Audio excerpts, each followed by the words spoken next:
வணக்கம். Welcome to life horoscope. My dear friends, sisters and brothers. நான் வந்து இது மாத பலனை தொடர்ந்து நிறைய ரிசர்ச் பண்ணி அது எப்படி வந்து ப்ராக்டிக்கலாக லைஃப்பில் வந்து அப்ளை ஆகுன்றதை பார்த்து யோசித்து தான் ஒரு மாதம் ப்ரிடிக்ஷனை கொடுக்குறேன். ப்ரிடிக்ஷன் கொடுக்கும்போதே ஒரு ஓப்பனிங்கில் ஒரு சின்ன மெசேஜ் கொடுக்குறேன். அந்த மெசேஜ் எதுக்குன்னா, நீங்கள் மாத பலனை மட்டுமே பார்த்தா எதுவுமே புரியாது. அதுக்கு முன்னாடி நான் என்ன சொல்கிறேன், வீடியோட எண்டில் அதை பற்றின டீட்டெயில் கிளாரிட்டி, அது ராசியா லக்னமான்னு டவுட் கேட்குறீங்க, நிறைய டவுட்ஸ் ஷேர் பண்ணுறீங்க. எல்லாமே என் டீம் எல்லாம் அதை ஃபாலோ பண்ணி தான் எனக்கு அப்டேட் பண்ணிகிட்டே இருக்காங்க. நானும் பார்த்துட்டு தான் இருக்கேன். ஸோ அதை தான் எண்டில் வந்து நான் வந்து முடிஞ்சளவுக்கு உங்களுக்கு எக்ஸ்பிளைன் பண்ணுறேன். ஸோ ஃபுல் வீடியோ பார்த்தீங்கன்னா you will get a very clear clarity. ராசி பலன் எப்படி புரிஞ்சிக்கணுன்ற ஒரு கிளாரிட்டியோடு நான் கொடுத்துறேன். ஃபுல்லாக பாருங்கள். பிடிச்சிருக்கு அப்படின்னா லைக் பண்ணுங்கள், உங்கள் நண்பர்களோட உறவுகளோட ஷேர் பண்ணுங்கள், சப்ஸ்கிரைப் பண்ணி lifehoroscope.in இது மட்டும்தான் எங்களோட வெப்சைட். அதை மட்டும் பயன்படுத்துங்க. மற்ற எந்த இடத்துல எங்களோட ரிஃப்ளெக்ட் ஆனாலோ இல்லை எங்களோட வெப்சைட்டில் வேறு யாராவது தெரிஞ்சாலோ அது நம்மளோட இது அல்ல. தேங்க்யூ.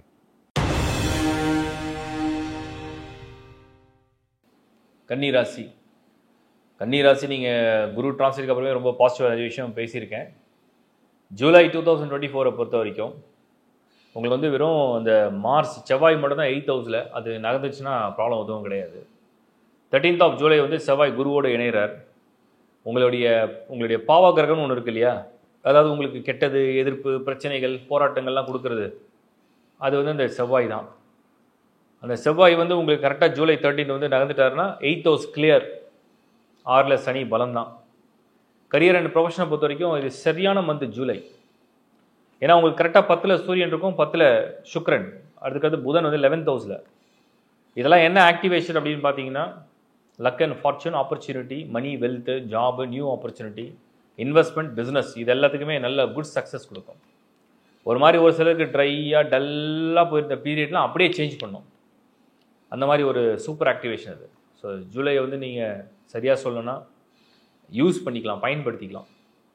ஜூலையை பயன்படுத்தும் போது உங்களுக்கு வந்து பலன்கள் ரொம்ப ஃப்ரூட்ஃபுல் ரிசல்ட்ஸை கொடுத்துரும். பாசிட்டிவாக இருக்கும், நிறைய விஷயங்கள் நடக்கும், நிறைய விஷயங்களில் முன்னேற்றம் தெரியும், பொருளாதாரமும் நல்லா இருக்கும், மன நிறைவாக இருக்கும். அந்தளவுக்கு ஒரு நல்ல மந்த் தான் ஜூலையில். ஃபேமிலியை பொறுத்த வரைக்கும் திருமணம் அப்படின்ற விஷயத்துக்காக ஏங்குறீங்க, ட்ரை பண்ணுறீங்க, முயற்சி எடுக்கிறீங்க அப்படின்னா கண்டிப்பாக குருவுடைய பார்வை பலமாக இருக்குது. 10ல் வந்து உங்களுக்கு சுக்கிரனும் 11ல் புதனும் பிடித்த வரனை திருமணம் செய்கிற யோகத்தை அடைகிறீங்க. தடைகள் வந்து ராவுக்கு எது பண்ணோம், பட் ஆனால் தடையை மீறி அது நடக்கிற அளவுக்கு வலிமையான பார்வைகள் இருக்குது. அதனால் அதை பற்றி ஒன்றும் கவலை இல்லை. கணவன் மனைவி உறவில் கூட ஏதாவது ஒரு சின்ன சின்ன அண்டர்ஸ்டாண்டிங்லாம் அப்படி மிஸ் அண்டர்ஸ்டாண்டிங், மறுபடியும் பேக் டு அண்டர்ஸ்டாண்டிங், அந்த மாதிரி மாறி மாறி நடக்கும்.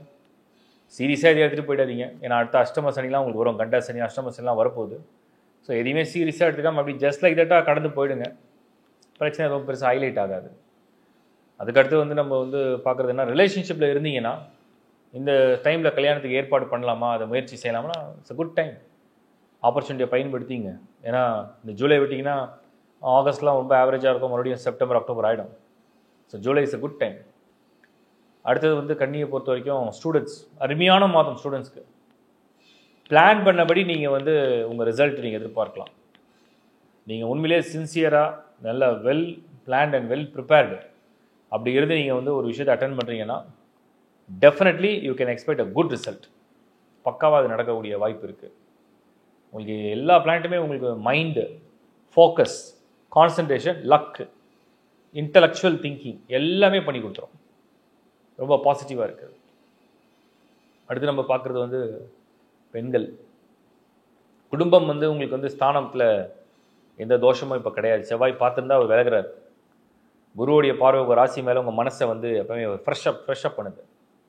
ஸோ பாசிட்டிவ் திங்கிங் வருது உங்களுக்கு. குடும்பத்தால் வரக்கூடிய பாசிட்டிவ் திங்கிங், குடும்ப தேவைகள் கொஞ்சம் பூர்த்தி, உங்களையும் சில பேர் வந்து கவனிக்கிறாங்கன்ற ஒரு மன நிறைவு, உங்களையும் பார்த்துக்க ஒரு ஆள் இருக்குன்ற ஒரு மன சந்தோஷம், உங்கள் தேவையில் வாங்கி தராங்கன்ற ஒரு மன நிறைவு, இதெல்லாம் ஓரளவுக்கு பாசிட்டிவாக தான் தெரியுது.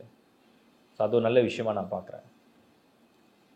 அடுத்தது வந்து உங்களுக்கு கணவன் மனைவி உறவில் ஏதாவது சின்ன சின்ன கசப்புகள் அப்படி இருந்ததுன்னா கூட அதுவும் அழகாக மாறும், அதுவும் மறைஞ்சிரும். அதை பற்றின வருத்தங்கள் இல்லாமல் ஒரு நல்ல மனநிலைக்கு வருவீங்க. வீட்டுக்கு தேவையான பொருளை வாங்கி நிறைக்கிற ஒரு மாதமாகவும் தெரியுது. நிறைய கிஃப்ட்ஸ் வர மாதிரியும் தெரியுது. ஒருவேளை நீங்கள் ஜூலையில் பிறந்திருந்தீங்கன்னா அந்த மாதிரி. ஏன்னா கன்னிக்கு அந்த மாதிரி டைம் இது, குட் டைம். செலிப்ரேட் பண்ணலாம், நிறைய விஷயம் செலிப்ரேட் பண்ணலாம். ஹெல்த்தை பற்றி பார்க்கணும்னா கன்னியை பொறுத்த வரைக்கும் இந்த ராகு வந்து 7th ஹவுஸில் ஃபர்ஸ்ட் ஹவுஸில் கேது. ஒரு சிலருக்கு சின்ன சின்ன உபாதைகள் இன்டர்னல், எக்ஸ்டர்னல் கிடையாது, இன்டர்னல். அது பர்டிகுலராக வந்து சர்ப்ப கிரகங்கள் கொடுக்குற உபாதைகள் எல்லாமே சில பேருக்கு இஎன்டி, சில பேருக்கு வந்து இந்த த்ரோட்ல இருந்து வயிறு சம்பந்தப்பட்ட துறையில் ஏதாவது ஒரு சின்ன சின்ன உபாதைகள். ரொம்ப மேஜராக ஒன்றும் இல்லை, எந்த கிரகமும் என்ன சொல்லுவாங்க பெரிய அட்டாக் பண்ணுற மாதிரி இல்லை. வருத்தம் உள்ள 1 or 2 days சிம்டம்ஸ் தான், மைனர் தான். அது சின்ன சின்ன ரெகுலராக சில பேருக்கு சில டேப்லெட், சில பேர் ஃபுட் ஸ்டைலில் மாற்றினோடனே சரியாயிடும். அந்த மாதிரி எடுத்துக்கலாம். பாசிட்டிவாக ஃபீல் பண்ணலாம், எனர்ஜியாக ஃபீல் பண்ணலாம், நல்லா என்தியூசியாஸ்டிக்காக நல்லா எனர்ஜியாக ஃபீல் பண்ணலாம். கன்னியை பொறுத்த வரைக்கும் நிறைய கிரகங்கள் உங்களுக்கு 9, 10, 11 வரதுனால ரொம்ப நல்ல எனர்ஜி கொடுக்கும். லக் ஆக்டிவேட் ஆகும். மணியை கூட கொஞ்சம் ப்ளஸில் இருக்குது. மணி, வெல்த்து. ஏதாவது வாங்கணும்னா நீங்கள் வாங்கலாம். அந்த மந்தில் புக் பண்ணணும்னா பண்ணலாம். வாகனம், வீடு, ஆபரணம், ஏதாவது நீங்கள் அதெல்லாம் கனெக்ட் பண்ணுறது தான் பாசிட்டிவாக தெரியுது. அதுக்கடுத்து நம்ம பார்க்குறது வந்து சீனியர்ஸ். சீனியர்ஸை பொறுத்த வரைக்கும் கன்னி இந்த மாதம் அருமையான மாதம். சனி 6ஆம் இடத்துல இருக்கார். உங்களுக்கு போட்டி, நீங்களே உங்களை போட்டியாளராக நீங்கள் கருதலாம். உங்களுக்கு போட்டி யாருமே கிடையாது. உங்களுடைய திறமை, உங்களுடைய அனுபவம், உங்களுடைய அறிவுக்கு போட்டி யாருமே கிடையாது. ஸோ நீங்களே உங்களுக்கு டஃப் காம்படிஷன் கொடுக்குற அளவுக்கு அடுத்த ஸ்டெப் எடுத்து வைக்கலாம். ஸோ சீனியர்ஸை பொறுத்த வரைக்கும் இது வந்து ஓஜி உட்கார்ற வயசு கிடையாது, மீண்டும் எழற வயசுன்றது நீங்கள் பாசிட்டிவாக கான்ஃபிடென்ட்டாக ஃபீல் பண்ணலாம். அந்தளவுக்கு தான் நல்லா இருக்குது. ஸோ வயதாகிடுச்சுன்னு நினைக்க வேண்டாம். Age is just a number. உங்கள் மனசில் அந்த ஆர்வமும் ஆசையும் அதிகமாக தூண்டப்படும். அதுக்கு காரணம் அந்த மாதிரி கோள்களுடைய அமைப்பு இருக்குது. உற்சாகத்தை கொடுக்கும். நிறைய நல்ல நண்பர்கள் கான்ஃபிடென்ஸை கொடுப்பாங்க. நிறைய நல்ல உறவுகள் வந்து வாய்ப்பை கூட கொடுப்பாங்க. இல்லை உங்கள் அனுபவ அறிவே ஒரு வாய்ப்பை உருவாக்குற மாதிரி நேரம் தான் அது. சக்ஸஸ்ஃபுல்லாக பிளான் பண்ணி எக்ஸிக்யூட் பண்ணலாம். இந்த குட் மந்த் ஜூலை உங்களுக்கு வந்து உகந்த மாதம். ஓவராலாகவே கன்னிக்கு நல்ல மாதம் தான் ஜூலை. ஸோ கன்னி ராசியில் பிறக்கிறவங்களுக்கு வாய்ப்பு, அதிர்ஷ்டம், அதாவது luck, opportunity, talent, money and wealth, இது எல்லாமே கலந்த நிறைந்த நல்ல மாதம். வாழ்த்துக்கள். இப்போ நீங்கள் பார்த்த ராசியுடைய பலன் இதை தயவு செஞ்சு ஃபுல்லாக பார்த்துருங்க, அப்போ தான் உங்களுக்கு புரியும். ஸோ எப்படி இதை வந்து நீங்கள் எடுத்துக்கணும்னு நிறைய கமெண்ட்ஸில் பார்க்குறேன். ராசி பார்க்கணுமா, லக்னம் பார்க்கணுமா, சில பேருக்கு புரியல. ஒரு பெரிய மெசேஜ் வேறு ஷேர் பண்ணியிருந்தீங்க. கோலாலம்பூர்லேருந்து போட்டிருக்கேன் அப்படின்னு சொல்லி ஒரு மெசேஜ் படித்தேன். நான் ஒரு டீட்டெயில் சொல்கிறேன். நீங்கள் எப்படி ஒரு ஸ்டெப் பை ஸ்டெப் அப்படின்னு ஸ்டெப் 1 என்ன தெரியுமா? நீங்கள் இந்த டிரான்சிஷன்லாம் விட்டுடுங்க. Step 1, what is step 1? உங்கள் ராசி என்ன, உங்கள் நட்சத்திரம் என்ன, உங்கள் லக்னம் என்ன, இதை முதல்ல நீங்கள் மைண்டில் ஃபிக்ஸ் பண்ணுங்கள். அது எப்படி தெரியும்? அது எப்படி தெரிஞ்சுக்கிறது நிறைய பேர் கேட்குறீங்க. அடுத்த கேள்வி, நீங்கள் பிறந்த தேதி, நீங்கள் பிறந்த மாதம், நீங்கள் பிறந்த வருடம் வந்து உங்களுடைய ராசி நட்சத்திரத்தை கொண்டு வந்துடும். நீங்கள் பிறந்த நேரம் வந்து உங்கள் லக்னம் என்னன்றதை கணிக்கப்படும். நீங்கள் பிறந்த ஊர் வந்து உங்கள் லாட்டிடியூட் லாஞ்சிடியூடை வந்து கரெக்டாக வெரிஃபை பண்ண யூஸ்ஃபுல்லாக இருக்கும். உங்கள் நேம், உங்கள் ஜெண்டர், இதை பேஸ் பண்ணி தான் ஹாரோஸ்கோப்பே ஜென்ரேட் ஆகுது. அப்போது அந்த ஹாரோஸ்கோப்பை, டீட்டெயில் ஹாரோஸ்கோப்பை ஒரு முறையாக நான் வந்து ஏன் எடுத்துக்கங்க, ஒரு முறையாவது உங்கள் ஹாரோஸ்கோப்பை லைஃப் டைமில் ஒன்ஸ் தான் நீங்கள் ஒரு ஹாரோஸ்கோப்பை ஜென்ரேட் பண்ணி வச்சுக்க போகிறீங்க. இப்போ ஒரு பிளட் குரூப்பை பற்றி நீங்கள் செக் பண்ணால் நீங்கள் என்ன பண்ணுவீங்க? உங்கள் பிளட் சாம்பிளை கொடுத்து நீங்கள் என்ன பிளட் குரூப், நீங்கள் ஓ பாசிட்டிவா, பி பாசிட்டிவா, ஏ பாசிட்டிவா, ஏபியா, இல்லை நெகட்டிவ் பிளட் குரூப்பா, எப்படின்னு நீங்கள் கண்டுபிடிப்பீங்க. பிளட் சாம்பிளை கொடுத்தீங்கன்னா கொடுத்துருவோம். அது லைஃப் ஃபுல்லாக ஒரே பிளட் குரூப்பில் தான் இருக்க போகுது, மாறப்போகிறது இல்லை. சேம் வே நீங்கள் பிறக்கும்பொழுது எப்படி வந்து உங்கள் ரத்த அணுக்கள் வந்து ஒரு குரூப்பை சேர்ந்தா இருக்குமோ, அதே மாதிரி உங்கள் சார்ட் அப்படின்னு நேட்டல் சார்ட், பர்த் சார்ட், ஜனன ஜாதகம் அப்படிங்கிறது ஃபிக்ஸடு. அதில் வந்து கோள்கள்லாம் நகராது. கோள்கள்லாம் இப்போ தான் நகரும். அது ஜன ஜாதகம்னு ஒன்று ஃபிக்ஸட் இருக்கு இல்லையா, அந்த ஃபிக்ஸட் ஹாரோஸ்கோப்பை தான் நான் எடுத்துக்க சொல்கிறேன். ஸோ lifehoroscope.in அந்த சர்வீஸை ஏன் ஆட் பண்ணியிருக்கோம்? அதுக்கு வந்து ப்ராப்பராக ஆளுங்களை அரேஞ்ச் பண்ணி, அது ஏன்னா ஒரு ப்ராசஸான ஒர்க். அது உங்கள் டேட்டா வரும், உங்கள் டேட்டாவை ஜென்ரேட் பண்ணி அந்த சார்ட்டை ஜென்ரேட் பண்ணும்போது ஒரு டேட்டா வரும். அது கரெக்டாக வெரிஃபை பண்ணணும். அதை வெரிஃபை பண்ணி அதில் ஏதாவது கிளாரிஃபிகேஷன் வேணும், இல்லை டவுட் வருது. ஏன்னா ஒரு நட்சத்திரம் ஒரு பஞ்சாங்கத்தை எழுதியிருக்கோம், வேறு நட்சத்திரம் வேறு பஞ்சாங்கத்தை எழுதியிருக்கோம், இதில் கிளாரிஃபிகேஷன் வரும். அப்புறம் அதை வெரிஃபை பண்ணிவிட்டு அதுக்கப்புறம் தான் அது ஒரு ஜென்ரல் ப்ரிடிக்ஷனோட அது அப்படியே ஜென்ரேட் ஆன பிறகு அதை மெயிலில் உங்களுக்கு சாஃப்ட் காப்பியாக ஃபார்வர்ட் ஆகும். இது ஒரு ப்ராசஸ், 1 or 2 days ப்ராசஸ் நடக்கும். ஸோ இந்த ஹாரோஸ்கோப் எதுக்கு அப்படின்னா, முதல்ல நீங்கள் உங்கள் மைண்டில் வந்து உங்களுடைய ஜனன நட்சத்திரம் என்ன, உங்களுடைய ஜனன ராசி என்ன, உங்களுடைய ஜனன லக்னம் என்ன அப்படிங்கிறது நீங்கள் தெரிஞ்சுக்கிட்டா தான் ஃபஸ்ட்டு இது ஸ்டெப் நம்பர் 1. ஓகே, நம்ம லைனாக போயிடலாம். அடுத்தது உங்களுடைய பிளானட்டரி பொசிஷன்லாம் நீங்கள் ரீட் பண்ண தெரிஞ்சுதுன்னா வெல் அண்ட் குட். எப்படி பிளானட்டரி பொசிஷனை போய் ரீட் பண்ணுறது அப்படின்னு நிறைய பேர் கேட்பாங்க. ஃபஸ்ட் ஹவுஸ்ன்னு சொல்கிறீங்க, அப்படின்னா என்னென்னு யாருக்கும் தெரியாது. கரெக்டு, உங்களுக்கு தெரிய வாய்ப்பு இல்லை. பிகினர்ஸ்க்கு நான் சொல்கிறது என்னென்னா, அந்த நேட்டல் சார்ட்னு இருக்குது. இப்போ உங்களுக்கு தெரிஞ்ச லாங்குவேஜில் நீங்கள் அப்ளை பண்ணிக்கலாம். தமிழ் இருக்குது, ஹிந்தி இருக்குது, தெலுங்கு இருக்குது, இங்கிலீஷ் இருக்குது. இங்கிலீஷ் வந்து காமனாக எல்லோரும் ஈஸியாக படிச்சிருவீங்க. உங்களுக்கு வேலை மற்ற லாங்குவேஜில் படிக்க தெரியாதுனாலும் இங்கிலீஷில் எடுத்துக்கலாம். அதில் உங்களுக்கு எல்லா பிளானட்டோட நேம் தெரியும். MER அப்படின்னா மெர்க்குரி, VEN வீனஸ், வீனஸ்னா சுக்ரன், மெர்க்குரினா புதன், ஜூபிட்டர்னா குரு, சன்னா அது தெரியும் சூரியன், சாட்னா சாட்டன், ராகுனா ராகு, கேதுனா கேதுன்னு வந்துடும், மூன்னா சந்திரன், மார்ஸ்னா செவ்வாய். ஸோ இந்த நேட்டல் சார்ட்டில் அந்த அந்த அசெண்டன்ட் ஒன்று போட்டிருக்கோம். ASC அசெண்டன்ட்னா ஃபஸ்ட்டு. தமிழில் பார்த்தீங்கன்னா லக்னம்னு போட்டிருக்கோம், லான்னு போட்டிருக்கோம். தமிழில் லானா முதல் பாவம், அதான் லக்னம்னா உங்களுடைய விதியை கணிக்கக்கூடிய இடம். அந்த 12 கட்டத்தில் எது லாவோ அதான் ஃபர்ஸ்ட் ஹவுஸு, எது அசெண்டன்ட் போடுதோ அதான் ஃபர்ஸ்ட் ஹவுஸ். அங்கேருந்தால் நீங்கள் கிளாக் வைஸாக எண்ணணும். கிளாக் வைஸ்னால் வடவோட்டு சுற்று.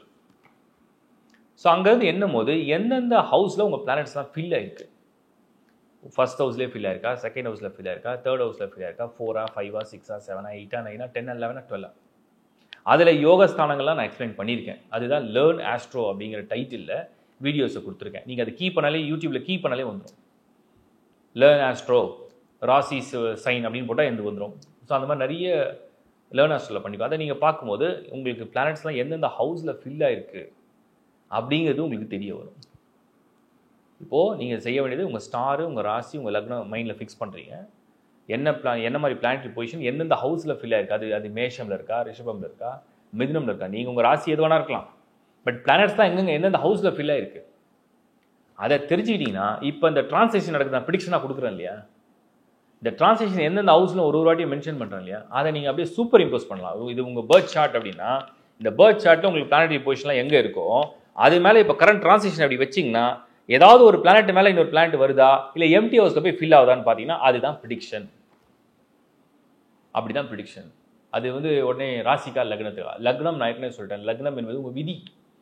பிறவி ஜாதகத்தில் எப்படி விதிக்கப்பட்டு நீங்கள் வந்து ஒரு விதி பலனை எடுத்துகிட்டு வரீங்களோ அதன்படியே உங்கள் வாழ்க்கையோட விதிகள் வந்து வேலை செஞ்சிட்ருக்கோம். ராசி என்பது உங்கள் மனம். சில பேருக்கு மனதில் நடக்கிறத செஞ்சுருவாங்க, சில பேர் விதிப்படியே அது போகும், சில பேர் மனதால் அந்த விதியை வெல்ல முயற்சியும் எடுப்பாங்க. அது வந்து மனோகாரக ராசி மண்டலம் ஸ்ட்ராங்காக இருக்கா, இல்லை விதி மண்டலம் ஸ்ட்ராங்காக இருக்கான்றது தான் கம்பேரிஷன். யோகமான கிரகங்கள் வலுவாக இருக்கா, தோஷமான கிரகங்கள் வலுவாக இருக்கா, இப்படி தான் இதை வந்து சூப்பர் இம்போஸ் பண்ணி நீங்கள் ப்ரிடிக்ஷனை செல்ஃபாக பார்க்குறது. அப்போ நான் கொடுக்குற இந்த ப்ரிடிக்ஷனை எப்படி நீங்கள் அண்டர்ஸ்டாண்ட் பண்ணணும்னா, உங்களுடைய ராசிக்கு நான் என்ன சொல்கிறேன், உங்கள் லக்னத்துக்கு நான் என்ன சொல்கிறேன், உங்களோட தசா புத்தி என்ன நடக்குது, அந்த தசா புத்தியும் அந்த டீட்டெயில் ஹாரோஸ்கோப்பில் பின்னாடி பேஜில் வந்துடும். நீங்கள் ஜனனம் எடுக்கிற நட்சத்திரத்துலேருந்து அந்த தசை கால்குலேட் ஆகிடும். நீங்கள் அஸ்வினியில் பிறந்தீங்கன்னா பிறக்கும்போது கேது திசை. சப்போஸ் உங்களுக்கு 40 வயசு ஆகுது, அப்புறம் கேது, சுக்கிரன், சூரியன், சந்திரன், செவ்வாய், ராகு அந்த திசைக்கு வந்துடுவீங்க. நீங்கள் சப்போஸ் திடீர்னு அனுஷ நட்சத்திரத்தில் பிறந்தீங்கன்னா பிறக்கும்போதே சனி திசை. அதுக்கப்புறம் சனி திசைக்கு அப்புறம் புதன் திசை, புதனுக்கு அப்புறம் கேது, கேதுக்கு அப்புறம் சுக்கிரன், சூரியன், அப்படியே வரிசையாக வரும். அப்படி எந்த நட்சத்திரத்தில் ஜனனம் எடுக்கிறீங்களோ அதுலேருந்து உங்கள் வயதுக்கு ஏற்ப மாதிரி அந்த திசைகள் மாறிட்டே வரும். அப்போது நல்ல திசையில் இருக்கிறோமா, எந்த மாதிரி திசையில் இருக்கும் அதை கன்ஃபார்ம் பண்ணிக்கலாம். இப்படி தான் நீங்கள் வந்து அஸ்ட்ராலஜியை அண்டர்ஸ்டாண்ட் பண்ணிங்கன்னா தெளிவாக நான் கொடுக்குற ப்ரிடிக்ஷன் வந்து உங்களுக்கு அழகாக, குறைஞ்சபட்சம் நான் வந்து ஒரு ஜென்ரல் ப்ரிடிக்ஷன் வந்து இவ்வளோ மேட்ச் ஆகும் அவ்வளோ, ஏன்னா நிறைய பேர் கமெண்ட்ஸில் போன மாதம் சொன்னது நடக்கலை, இந்த மாதம் சொன்னது நடக்குமா, 6 மாதமாக இதான் சொல்கிறீங்க, ஏன் நடக்கலை. கரெக்டு, நீங்கள் கேட்குற கேள்வி நியாயமான கேள்வி. ஆனால் அதுக்கு நான் ஒரு விளக்கம் கொடுக்குறேன், அதை ஃபுல்லாக கேட்டிங்கன்னா தான் உங்களுக்கு புரியும். அது எப்படி நீங்கள் கம்பேர் பண்ணுறீங்க. வெறும் உங்கள் ராசியை மட்டும் பார்த்து நடக்குதா நடக்கலான்னு எடுத்துக்கிட்டீங்களா, உங்கள் லக்னம் மட்டும் பார்த்து நடக்குதா எடுத்துக்கிட்டீங்களா, உங்கள் பர்த் சார்ட்டை என்றைக்காவது ரீட் பண்ணியிருக்கீங்களா, இப்போ சொல்கிற இந்த டிரான்ஸ்லேஷன் அதுக்கு மேலே சூப்பர் இம்போஸ் பண்ணி அண்டர்ஸ்டாண்ட் பண்ணியிருக்கீங்களா, தசாபுத்தியை வெரிஃபை பண்ணி பார்த்துருக்கீங்களா, சார்ட்டில் ஏதாவது தோஷம் இருக்கான்னு பார்த்துருக்கீங்களா, இதெல்லாம் பார்த்தா தானே உங்களுக்கு புரியும். அதுக்கு தான் நான் இவ்வளோ டீட்டெயிலாக எக்ஸ்பிளைன் பண்ணுறேன். ஸோ இது எல்லாமே I am sharing my knowledge, அவ்வளோதான். எனக்கு தெரிஞ்சதை உங்களுக்கு சொல்கிறேன். அது உங்களுக்கு புரிஞ்சுதுன்னா அந்த பலன் வந்து உங்களுக்கு ஈஸியாக புரியும். ஸோ இதுதான் என்னோட கிளாரிட்டி. ஷேர் பண்ணுங்கள், சப்ஸ்கிரைப் பண்ணுங்கள், சப்போர்ட் பண்ணுங்கள். தேங்க்ஸ் ஃபார் வாட்சிங் லைஃப் ஹாரோஸ்கோப். மீண்டும் ஒரு முறை உங்களை சந்திக்கிறேன். It's bye from Shankar Narayan. வணக்கம்.